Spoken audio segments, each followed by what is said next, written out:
저희들은 지난번 설교에서 어떻게 하면 예수님처럼 성숙하고 어떻게 하면 예수님처럼 닮아서 성장하면서 우리는 신앙의 길을 걸어갈 수 있을까? 그래서 그 성숙과 성장을 향해서 달려가기 위해 우리들은 사복음서에 나타난 예수님의 행적들을 집중적으로 추적해 봤습니다. 그래서 예수님께서 하나님과의 관계에서는 어떤 자세와 어떤 태도를 가지고 자신의 삶을 만들어 가셨고, 또 오늘 말씀을 통해서는 예수님께서 사람과의 관계를 통해서는 어떤 목적, 어떤 자세와 태도를 가지고 사람을 대하셨고, 예수님이 또한 다음 주를 통해서는 예수님께서 자신과의 관계, 자신의 정체성, 그 예수님이 자신을 향해서는 어떤 삶의 태도와 자세를 가지고 인생을 사셨는가, 이것을 우리는 사복음서를 통해서 우리가 살펴봄으로 은혜를 받자고 했습니다. 그래서 저번 주의 설교를 통해서는 예수님께서 하나님과의 관계를 통해서 도대체 어떻게 사셨을까? 사복음서를 연구해보고 그 말씀을 읽어보니까 적어도 세 가지로 집중이 되더라는 겁니다. 그 첫째가 뭐였습니까? 무슨 일을 하든지 하나님께 묻고 행하셨다는 겁니다. 기도하지 않고서는 선택도 하지 않았고, 기도하지 않고서는 행동하지 않으셨다. 그 행동을 하셨다는 것 자체는 이미 뭘 전제하고 계시느냐? 하나님께 기도하셨다. 기도보다 성령보다 앞서지 않은 주님의 삶의 모습을 우리는 추적해서 보았습니다. 두 번째는 예수님은 언제나 하나님의 뜻에 집중하셨다. 그러니까 자의로 하실 수 있었지만은 주의 뜻인가 아닌가 이것을 먼저 살펴봤다는 거예요. 기도하면서 주의 뜻도 물었고, 또한 그 일들을 행하시고 말을 하시고 행동을 하셨을 때도 언제나 주의 뜻에 합당하게, 그래서 주의 뜻을 나에게 맞추신 것이 아니라 예수님이 하나님의 뜻에 맞춰가신 것, 예수님이 하나님의 뜻을 맞춰간 거예요. 하나님의 뜻에 적극적으로. 이것이 무슨 차이가 있습니까? 이게 의지의 드림의 차이가 있어요. 하나님의 뜻에 내가 맞추겠습니다. 내가 하나님 뜻에 맞춰가는 거예요. 하나님 말씀이 이러하다 했을 때는 내 생각도 있고 내 뜻도 있고 내 삶의 방향도 있고 나의 삶의 정황도 있고 상황도 있지만, 그러나 내가 주의 뜻이 분명했을 때, 그 뜻을 추적하고 그 뜻이 분명했을 때는 삶 속에 반드시 적용하셨습니다. 실천하셨어요. 듣고 깨닫고 발견했다. 아멘. 이것으로 끝나는 것이 아니고, 주님은 기도에서 주께 물으셨고 뜻을 발견하셨고 그 뜻이 분명했을 때는 반드시 삶으로 살아내셨어요. 이것을 한마디로 말씀드리면 예수님은 하나님 중심의 삶을 사셨다고 말씀을 드릴 수가 있습니다. 이것이 우리가 저번에 살펴보았던 예수님께서 하나님과의 관계를 통해서 맺으셨던 라이프 스타일, 주님의 삶의 스타일이었다 하는 것입니다.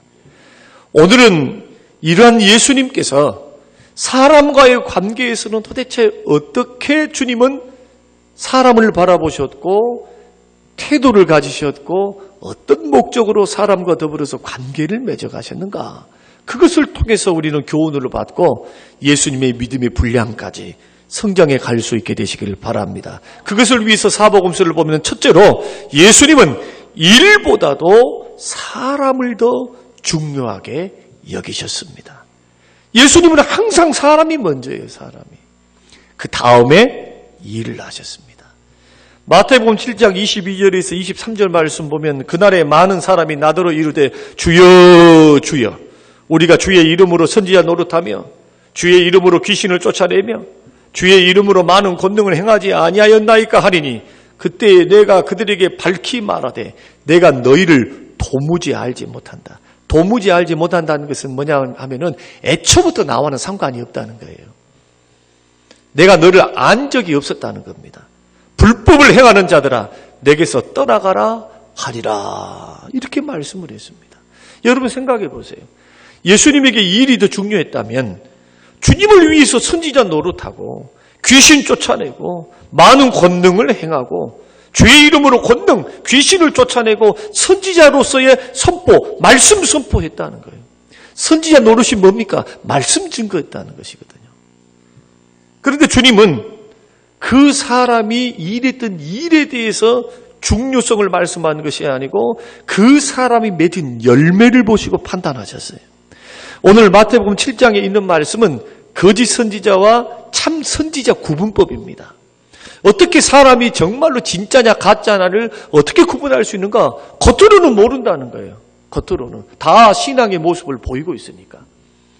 다 주를 위해서 한다 그러지, 주를 위해서 신앙생활하고 봉사하고 섬긴다 그러지, 자기를 위해서 하는 사람이 어디 있겠어요? 말은 다 그렇게 해요. 그런데 뭐는 속일 수 없느냐? 열매는 속일 수가 없다는 거예요. 열매는. 그래서 열매로 그들을 알리라.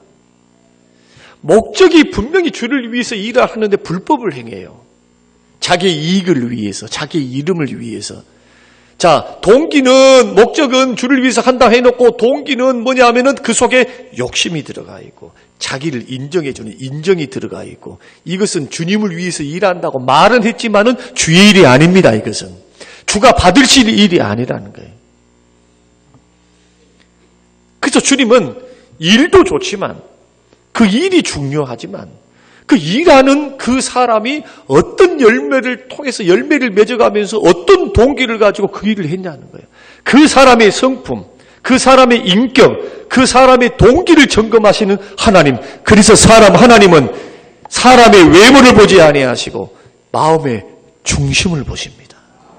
그 주님이시기 때문에 두렵고 떨림으로 기도해야 돼요. 점검하면서 주의 길을 걸어가야지. 나는 예배당에 나왔습니다. 예배드려서 봉사했습니다.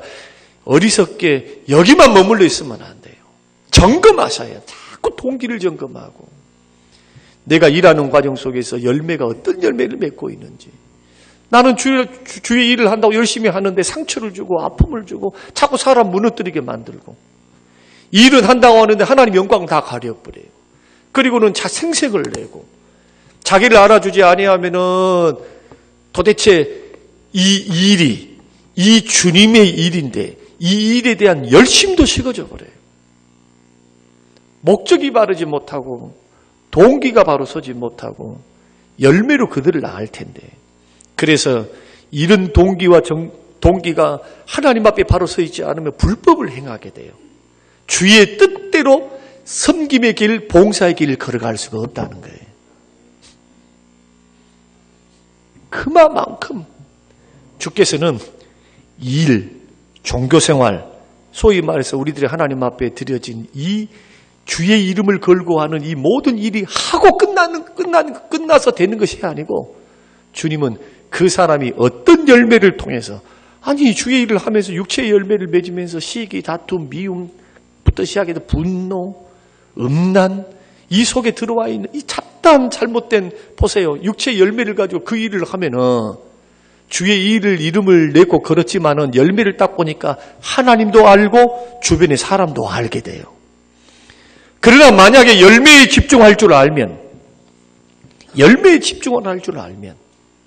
그 사람이 맺어가는 그 열매를 통해서 하나님이 영광을 받으세요. 그것이 주님 앞에 받아지는 봉사와 섬김이라는 겁니다. 그래서 예수님 사도 바울도 그렇게 말을 하지요. 다름질하는 사람들 이야기를 법대로 경기를 해야지. 경기의 법칙대로 해야지. 경기를 하는 사람들이 그 법칙대로 하지 않고 내가 달리고 싶다 해서 그냥 열심히 지름길이라고 달려가면 무슨 소용이 있어요? 트랙을 따라 돌아야지. 예. 그래서 하나님 앞에 우리들이 열매를 맺어가는 순종의 생활, 예수님을 닮아서 내 속에서 내 자아를 깨트리고 이 섬김하는 과정 속에서 하나님의 일보다도 그 일을 하는 그 사람이 어떤 사람인가? 그 사람이 더 중요하기 때문에 성령의 열매를 맺어가면서 성령께서 주시는 은사를 활용할 수 있는 지혜를 가지시기를 주의 이름으로 축원합니다. 그 사복음서를 보세요. 주님이 하셨던 일들을. 그러면은 예수님께서 무슨 국가적인 큰 일을 하셨습니까? 민족적인 소원을 푸는데 지금 우리나라가, 이 민족이, 지금 하나님의 백성들이 로마와 이방인들에게 압제를 당하고 그 말발굽에 무릎을 꿇고 보세요.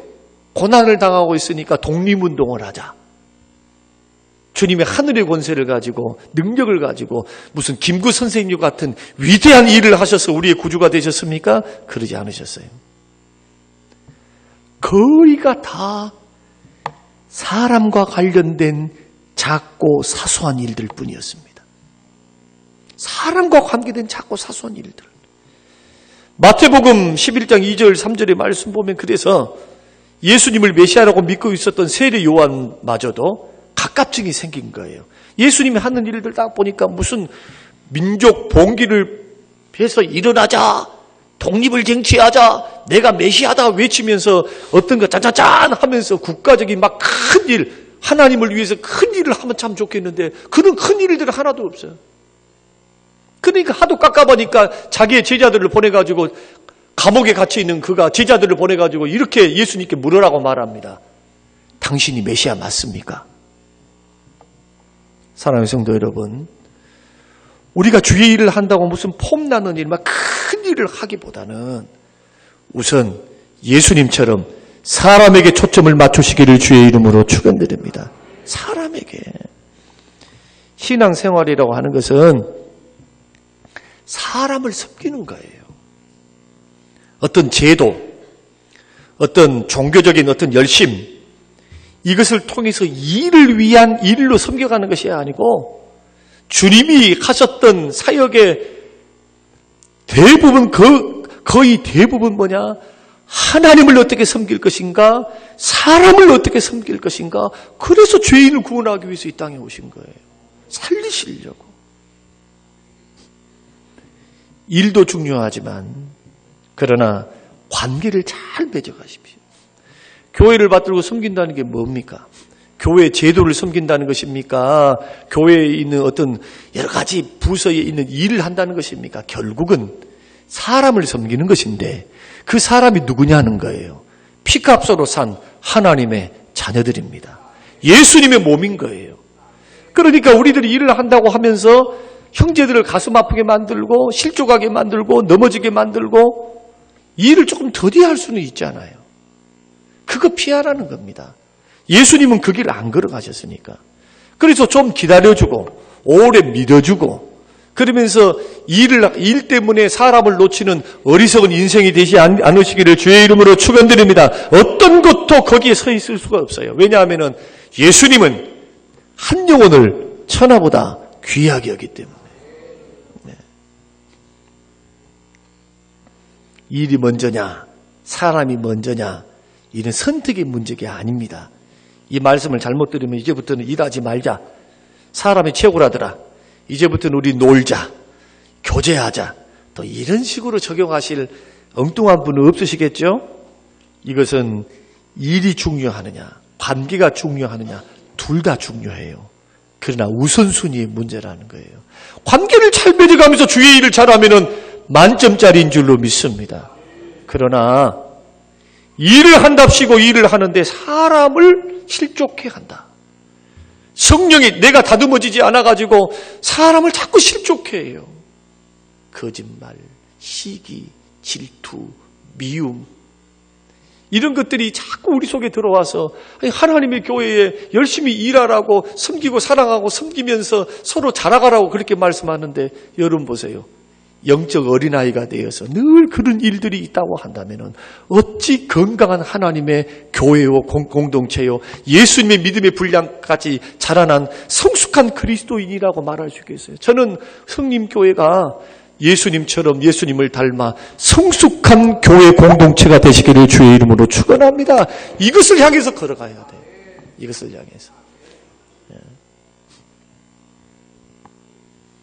적용하자면 아무리 우리가 일을 잘해도 내 자신이 날마다 매일 조금씩이라도 예수님을 닮아가는 것이 있고 그 다음에 일이 있어야 한다는 것이고 교회 일, 가정 일, 직장 일을 하면서 막 짜증내고 분쟁이 있고 섭섭함이 있고 막 시기가 있으면 신앙에 대해서 뭘 해보라는 겁니까? 한번 점검해 보라는 거예요.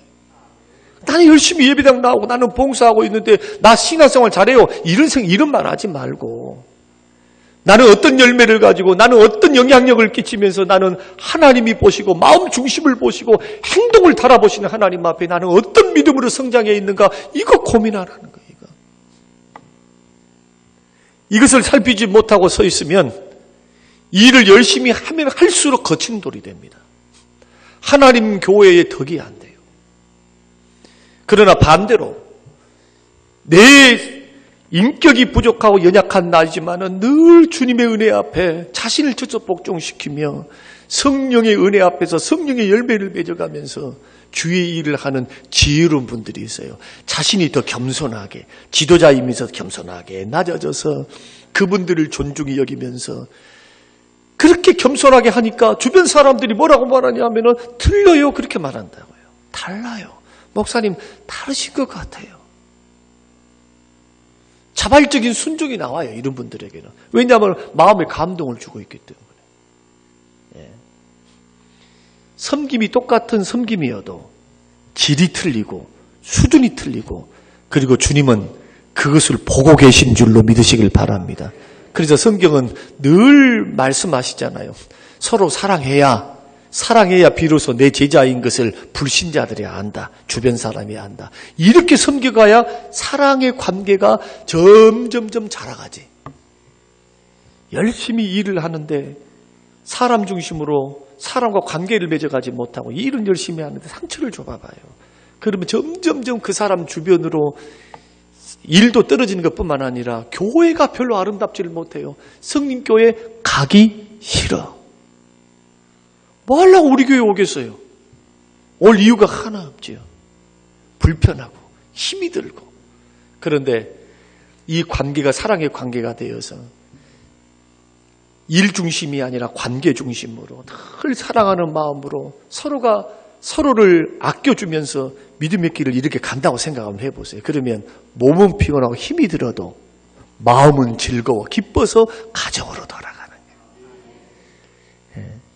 이런 교회를 주께서 원하시고 주님은 그렇게 일하셨다는 거예요. 두 번째는 뭐냐면 예수님은 무슨 일을 하는데 사람을 살리는 데 목적을 두셨어요. 예수님께서는 법이 문제가 아닙니다. 율법이 문제가 아니에요. 사람이 우선되는 문제였습니다. 바로 이 점 때문에 바리새인들로부터 예수님이 비난을 받았고, 이 바리새인들이 예수님을 잡아 죽이려고 그랬어요. 예수님의 생각과 바리새인들의 생각이 틀려요. 소위 말해서 이 유대인들, 정통 유대인들과 바리새인들의 사고방식은 뭐냐? 전형적인 흑백 논리를 가지고 있는 이분법적인 사고방식이에요. 그래서 그들은 옳으냐 그르냐, 합당하냐 부당하냐, 하나님의 율법이라는 잣대를 딱 놓고 사람을 뭐라고 부르냐면 니는 틀렸어, 니는 옳아, 이런 식이라는 거예요. 여러분, 우리가 인생을 살아갈 때도 고지식하면은, 사람이 고지식하면은 참 그 사람하고 사귀기가 너무 어려워요. 고지식하면은. 자, 고지식한 사람의 특징이 뭐냐 하면은, 좀 철학적으로 말씀한다면은 그 사고 체계가 개방 체계가 아니라 폐쇄 체계를 갖고 있어요. 폐쇄 체계. 폐쇄적이야, 폐쇄적. 우물 안의 개구리처럼 자기가 아는 것이 전부인 줄로 알아요. 그러나 공부를 많이 해보세요. 책을 많이 읽어보세요. 그러면은 자기가 얼마나 우물 안의 개구리인가. 개방체계를 가지셔야 될 줄로 믿습니다. 개방체계를 가지셔야 돼요. 개방체계.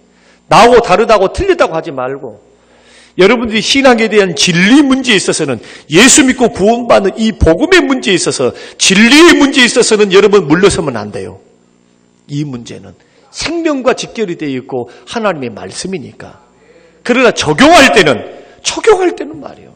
사람들이 아직 믿음이 약하고 부족해서 몰라서 그래요. 몰라서.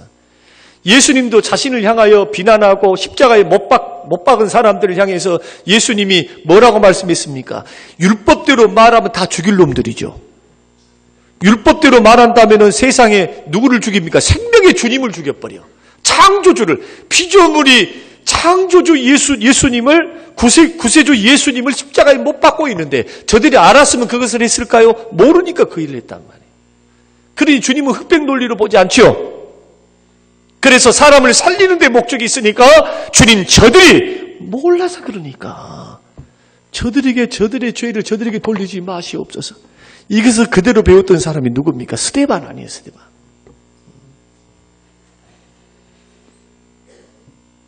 유대인들은 자꾸 안식일의 병을 고치는 것이 옳습니까? 아무 연고 없이 아내를 내어버리는 거 옳습니까? 아니면은 우리들은 금식하는데 여러분의 예수님의 제자들은 아니 먹고 마시면서 포도주도 좋아하고 떡도 좋아하고 고기도 좋아하고 하면서 아니 이런 신앙생활이 어디 있다요? 언제 금식하요? 하면서 율법과 사람이 세워놓은 어떤 경건하다라고 하는 룰에 딱 가둬놓고 사람을 판단하고 정죄하고 비판하고 그런 눈으로 보고 있으면은 여러분 사랑이 나올까요? 그런데 놀랍게도 오래 신앙생활을 하는 사람들의 잘못된 특징 가운데 하나가 이런 겁니다. 오히려 은혜를 깊이 있게 받고 신앙이 뜨겁고 은혜를 깊이 있게 알고 말씀을 깊이 있게 아는 사람은요, 그러지 않아요. 자유해요. 어떤 의미에서 자유하느냐? 형제들이 지금 믿음이 약해가지고 넘어져 있는 모습을 보면서 기도하고 불쌍히 여기면서 그 과정이 있는 줄 알고 그 과정 가운데에 기다려주고 기도해주고 안아주고 품어주고 허브들 덮어주지. 그 사람들이 무슨 뭘 안 하고 종교적인 생활을 안 하고 무슨 봉사를 안 하고 무슨 새벽기도를 안 하고 무슨 예수를 믿는 사람들이 막 이것도 안 해 저것도 안 해 이런 시각으로 막 이렇게 보면서 보고 있으면은 마음의 사랑도 일어나지 않지만 판단, 비판, 정죄만 나타나요. 이것은 예수님만 하실 일들을 내가 하나님 자리에서 심판하고 있으니까 믿음 좋은 것이 아니고 주께서 보실 때는 웃기는 이야기입니다. 이게 한국 교회 특별히 잘 믿는다는 사람들이 이런 일을 하고 있어요. 여러분의 안경을 바꾸시기를 주의 이름으로 축원드립니다. 예수님은 어떻게 하셨느냐? 누가복음 6장 6절에서 10절 말씀 보면은 안식일에 오른손 마른 사람을 고치시는 장면이 나오는데 예수님께서 안식일에 선한 일을 하고 착한 일을 하고 막 좋은 일을 하니까 그때도 유대인들과 바리새인들이 지켜보고 있었습니다. 어떻게 지켜보고 있었느냐? 예수님은 무엇을 하는고 하고 예수님은 어떤 일을 하는가 하고 지켜보고 있습니다. 그 예수님께서 이미 그들의 마음을 알고 계셨어요. 그래서 예수님께서 바리새인들에게 유대인들에게 물었습니다. 안식일에 선을 행하는 것과 악을 행하는 것과 생명을 구하는 것과 멸하는 것 어느 것이 옳으냐고 물으셨어요. 물론 안식일은 일하지 말라 했습니다. 일하는 자는 반드시 죽여라고 말씀했어요. 자, 율법에서 5가지는 반드시 사형시키는 5가지가 있습니다. 그 가운데 하나가 뭐냐 하면은 살인자, 안식일을 범하는 자, 즉결 처분이에요. 안식일을 범했으면은 주님은 그 죄를 물어서 죽여라고 말씀을 했거든요. 부모를 치는 자, 세상에 자기를 낳아주는 부모님을 두드러 패고 있어요. 이런 자들은 살려두지 마라. 주께서. 그리고 2가지는 제가 잊어버렸어요. 2가지는. 분명히 5가지요. 우상숭배자. 이제 1가지만 남았네. 생각났네.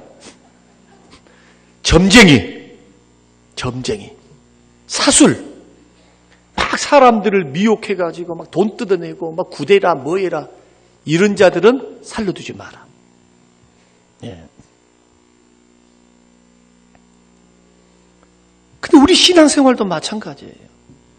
예수님은 어떤 시각으로 바라보셨느냐 하면은 예수님이 물으셨습니다. 안식일이 사람을 위해서 있느냐, 사람이 안식을 위해서 있느냐? 물으셨어요. 왜 안식일을 귀중하게 그렇게 여기고 귀중하게 하라고 하시느냐? 이 안식일 자체를 위해서 주시는 것이 아니고 사람을 위해서 주시는 거예요. 사람이 지어질 때 365일 일하면 고장나서 빨리 단명해서 죽습니다. 6일쯤 일했으면 하루는 쉬어야 돼. 안 쉬고 일하는 것이 돈을 많이 버는 것이 아니고 자기 생명을 10년, 20년 앞당긴다는 생각을 안 해요. 하나님이 우리를 지을 때 쉬어라고 만드신 줄로 믿으시길 바랍니다. 쉬어야 돼, 주일날은. 쉬어야 돼. 그리고 그 쉼을 바탕으로 하나님 앞에 예배하고 찬양하고 영광 돌려드리고, 그러니까 영혼도 은혜를 받고 쉼을 얻고, 은혜를 받고 몸도 마음도 그 받은 은혜가 기쁨과 평안과 감사와 은혜가 넘치니까 몸도 회복이 되는 놀라운 역사가 안식일인데, 안식일 자체를 위해서 사람을 죽여버려요. 그러면서 함부로 판단하고 정죄하는 일들을 할 때 우리 주님은 안식일에 선을 행하는 것이 옳으냐, 악을 행하는 게 옳은가, 이렇게 물으셨습니다. 사랑하는 성도 여러분, 믿음의 길을 걸어갈 때 여러분의 종교생활, 여러분의 신앙이 자꾸 이런 레이더가 돼서는 안 된다. 이것은 아닌 것 같아, 저것은 긴 것 같아, 이런 식으로 보지 말고, 여러분들이 더 말씀을 알고 여러분이 성경을 더 알았다면 옳고 그름은 분별만 하십시오. 분별. 그 앞서 나가지 말라는 거예요. 형제들의 믿음을 판단하지 말라는 거예요. 저는 목회를 해오면서 한 가지 확신한 것은 한 가지가 있습니다. 그게 뭐냐 하면은,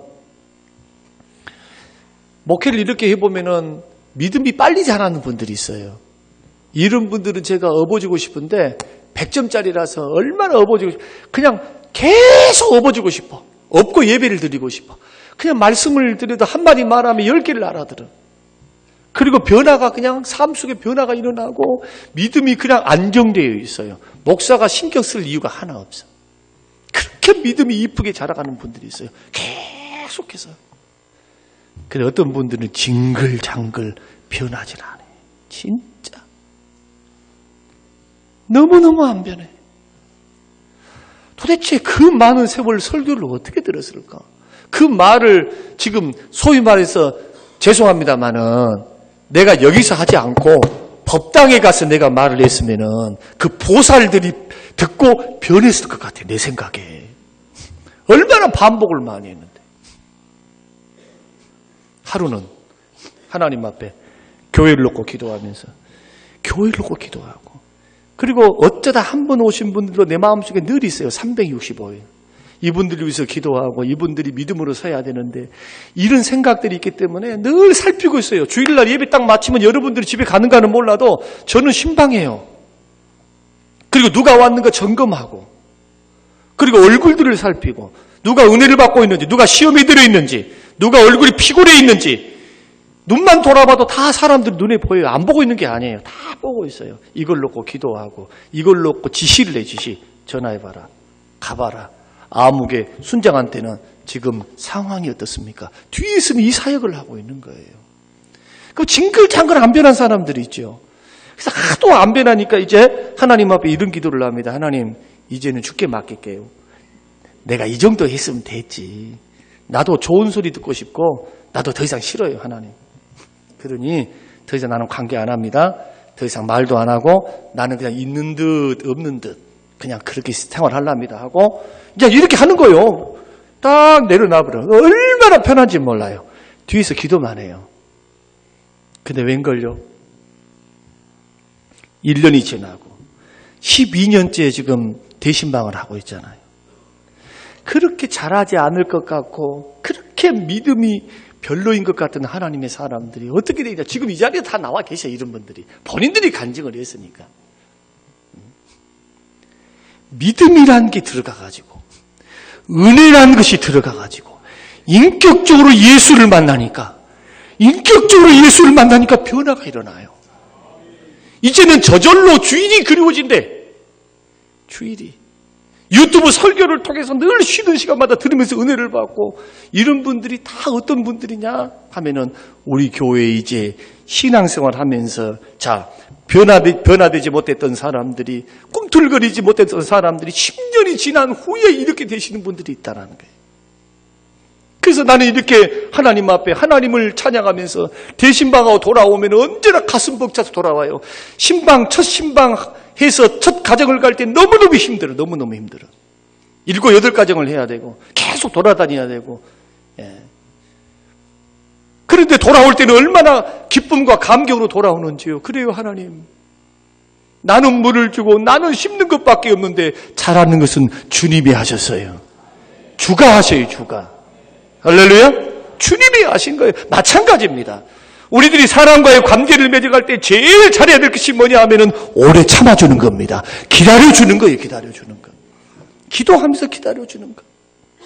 그러니까 여러분 먼저 믿으신 분들이 형제들이 믿음이 없다고 또 뭘 못한다고 아직 몰라서 그래요. 아직 10년을 다녔어도 영적으로 어리니까 그런다. 어리니까. 이런 분들을 향하여 함부로 판단하거나 함부로 비판하지 말고 언제나 사람을 살리는 쪽으로 세워지시기를 주의 이름으로 축원합니다. 그 대신방 때는 제가 권면 설교 안 해요. 책망도 안 해요. 대신방 때. 대신방 따라다니는 분들은 아시잖아요. 제가 무슨 책망하던가요? 마음껏 축복하죠.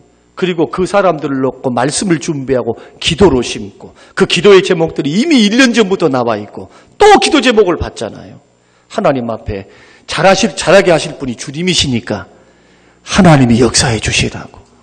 그러니까 눈물이 있고 회복이 있고 간증이 일어나고 성도들의 얼굴이 밝고 은혜를 받고 이제는 준비하는 것이 눈에 보여요. 예수님은 어떻게 사람을 상대하시느냐? 사람을 살리는 쪽으로 마음을 모으셨습니다. 사람을 살리는 쪽으로 법도 쓰시고 사람을 살리는 쪽으로 회의도 하시고 사람을 살리는 쪽으로 여러분의 인생과 삶을 언제나 믿음의 형제들을 살리고 세우는 쪽으로 여러분 걸어가면은 저와 여러분은 사람을 살리고 세우는 하나님의 사람들로 무장될 줄로 믿습니다. 제가 책을 읽다가 서울 광염교회 조연산 목사님께서 써놓으신 그 책을 읽다가 자기 교회는 개척 초창기 때부터 사람과의 관계, 행복한 관계를 맺어가기 위해서 8가지 법칙을 세웠대요. 그리고 교회에다가 이 법칙은 언제나 써붙여 놓고 그렇게 실천해서 본인 교회같이 행복한 교회가 없다고 그렇게 자랑하시는 목사님이에요. 저에게는 같은 학교 11년 선배가 됩니다. 그런데 이 목사님이 8가지를 말씀했는데 제가 한번 읽어드릴게요. 첫째는 뭐냐? 연약하면 도와주라. 부족하면 채워줘라. 허물은 덮어주라. 좋은 것은 말해줘라. 뛰어난 것은 인정해주라. 가족은 돌아보라. 세상에 예수 믿는 부인들이 예수 믿는다고 막 기도에 막 하면서 집에 가고 밥도 안 해주고 빨래도 안 해주고 남편들은 그냥 혼자 있게 만들어버려. 기억하세요. 불신자보다 악한 자예요. 예수 믿는 믿음의 사람들이 더 잘해야죠. 가정에 돌아가도 더 잘해야지. 그럼 남편들도 이야기해 볼게요. 남편들도 그냥 딱 하니까 또 한 번밖에 생각 안 나네. 조심할 분이 웃고 계신데 남자들은 별로 이런 믿음이 안 좋아요. 우리 장로님이 이거지. 장로님이 참 충성봉사하면서 참 저는 그 부인 되신 분이 나는 연구 대상인 것 같아요. 그걸 다 인정해 주시면서 그렇게 잘해 주신대요. 그렇게 집에 가면은. 남편들도 교회가 바쁘다, 무슨 일이 바쁘다, 그러면서 가족은 안 돌아봐. 돈 번다고. 자식들이고 뭐고 돈만 갖다 주면 땡이요. 여러분, 그런 어리석은 인생 살지 마시기를 바랍니다. 더 돌아봐야 돼요. 네. 불신자들보다 더 악한 자가 안 되려면 가족을 돌아봐야 돼요. 가족을요. 7번째는 뭐냐? 이웃은 더불어 살라. 8번째는 원수는, 따라서 해보세요. 원수는 없애라. 여러분 인생 살면서 원수 맺지 마세요. 원수 만들지 말라는 거예요. 살아가면서 왜 원수를 만들어요? 만들 이유가 하나 없지. 그러니까 내가 인생을 걸어갈 때 얼마나 조심스럽게 걸어가야 됩니까? 누군가에게 상처를 줘가지고 누가 아프게 해가지고 그 사람 마음에서 그냥 원수를 딱 맺어놔가지고 나는 저 사람만 보면 그냥 얹혀버려 그냥. 세상에. 내가 웃긴 말 하나 할게요. 정말 두 분이 예수를 다 믿었는데 둘이 쳐다만 보면 얹혀. 영원토록 보고 사시기 바랍니다. 천국에서. 영원토록 천국에서 그 사람 보고 살아요. 영원토록. 지옥 가면 뭐 두말할 필요 없고, 영원한 천국에 가면은 예수 믿는 사람들은 영원토록 보고 사는데, 여러분, 이 땅에서도 예수님처럼 사람을 살리시는 저와 여러분이 되시기를 주의 이름으로 축원드립니다. 마지막은 뭐냐? 예수님께서는 사람들의 동의를 얻어내는 방식으로 일을 하셨습니다. 그러니까 무슨 일을 할 때 막 강압적으로, 막 명령적으로 막 이런 식으로 하지 않으셨어요. 그럼 어떻게 알 수 있느냐? 예수님께서 전도를 이야기하든지 기도를 이야기하든지 무엇을 말씀하든지 언제나 예수님의 문장형은 뭐냐 하면은 해라, 하지 마라, 이런 문장이 아니고 예수님은 청유형을 택하죠. 청유형. 그러니까 의문형으로 이렇게 말하면 의문적 청유형을 말씀하는데 찾지 않겠느냐, 먹고 마시지 않겠느냐, 믿음을 보겠느냐. 이 말은 무슨 뜻입니까? 너는 어떻게 생각하느냐, 그 말이에요. 지금 전도를 이야기하고 싶고 하나님 말씀을 이야기하고 싶은데 너는 어떻게 생각하느냐? 그렇다고 너는 생각하지 않느냐? 이렇게 주님이 물으시는 거예요. 자발적인 동의를 유도하고 계신다. 그러나 예수님의 설교에는 비유도 있고 명령도 있고 선포도 있고 회개의 촉구도 있고 예수님이 욕도 하셨어요. 외식하는 자들에게는 독사의 새끼들, 독사의 새끼들아 하면서, 독사의 자식이 아닙니다. 헬라어로 욕입니다. 새끼야.